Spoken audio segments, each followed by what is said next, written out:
Welcome to the Learning Pines YouTube. We hope this video helps. You start by collecting the essential parts and making the first connections. Connect the MOSFET drain to the LED negative and source to ground. Connect LED positive to plus 5V.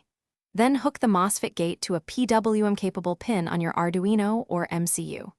Once done, wire a 10K potentiometer between 5V and ground and route the wiper to an analog input so you can read position.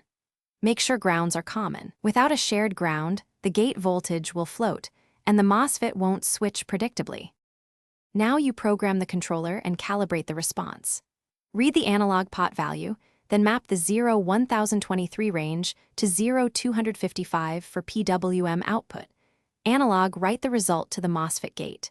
To avoid visible flicker and jitter, apply a small moving average or an exponential filter to the readings.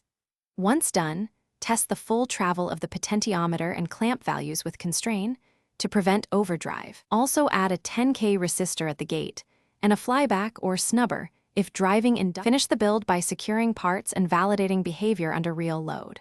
Mount the MOSFET and MCU to a board, add a heatsink if the MOSFET gets warm, and confirm the LED strip dims smoothly from off to full. If you see instability, make sure the ground is common, the gate resistor is in place, and the PWM frequency suits the LED driver. Low frequency causes buzzing while very high can reduce efficiency. If brightness is limited, inspect wiring for voltage drop and solder joints for cold connections. Thanks for watching. Consider subscribing if we helped you.